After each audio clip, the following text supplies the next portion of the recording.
L'intelligence économique est incontournable pour la survie d'une nation même, hein. Et dans une nation se trouvent des entreprises, se trouvent donc des acteurs, se trouvent des opérateurs économiques. Donc à quelque échelon que ce soit, il faut bien donc avoir un pied dans l'intelligence économique pour ne pas être dépassé par les événements et pour ne pas être également supplanté par ses concurrents.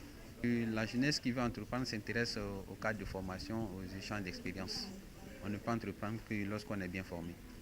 Durant ce forum, ce que j'aimerais qu'on retienne, c'est vraiment la détermination. Avoir une vision d'entreprise, c'est vraiment aller jusqu'au bout. C'est-à-dire quand vous avez une vision d'entreprise, même s'il y a des obstacles, vous savez, du moment que vous savez où vous allez, vous êtes déterminé à y arriver. Quelle que soit la concurrence qui est à côté, vous prenez justement cette concurrence-là comme moyen pour vous développer, pour vous agrandir et pour arriver au niveau où vous voulez aller, c'est-à-dire le niveau de l'excellence. J'aimerais encourager toute personne, en tout cas, à entreprendre, même si vous êtes salarié, même si vous êtes jeune diplômé, justement en ma qualité de RH, j'encourage les jeunes diplômés qui sont en attente du premier emploi à entreprendre dans leur domaine d'activité, ce qui leur permettrait justement de développer leurs compétences et d'être plus attractifs sur le marché de l'emploi. Les défis qu'on a aujourd'hui, c'est ces défis réalisation de chiffre d'affaires, les défis donc des marchés, les défis souvent de l'engagement des équipes, les défis de recouvrement, les défis donc de formation, les défis de ressources financières. Ce sont des défis donc, de façon générale que les chefs d'entreprise, les entreprises rencontrent et cela est universel. Mais comme je l'ai dit, il faut que les chefs d'entreprise aient un mindset qui est extrêmement important, qui leur permet d'affronter ces défis, de trouver des solutions. L'entrepreneuriat, c'est vraiment une aventure très difficile.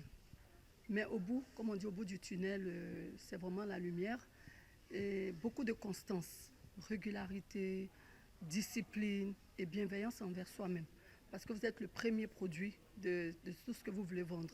Et surtout voir si ce que vous proposez a une valeur ajoutée sur l'existant.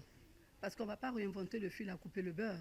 Mais ce que je veux proposer, est-ce que ça apporte quelque chose de nouveau dans la vie de M. X ou Y? Une fois qu'on a ces réponses, on se forme, on s'informe, on se fait mentorer, on se fait accompagner. Il ne faut pas être seul.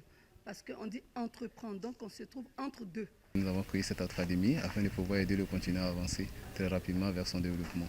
Parce que nous savons que ce concept, exploité à bon escient, peut nous permettre de faire un bon qualitatif vers le développement du continent. Et on a voulu s'approprier ce concept-là, former les gens et planifier pareille activité pour pouvoir permettre aux uns et aux autres d'appréhender l'importance, la pratique de ce concept pour le continent africain, mais surtout aussi pour nos différentes nations. Nos attentes aujourd'hui, c'est permettre au continent d'abord de rattraper un tant soit peu son retard, mais à travers l'intelligence économique, de pouvoir quand même être proactif, voilà, sur les enjeux à venir.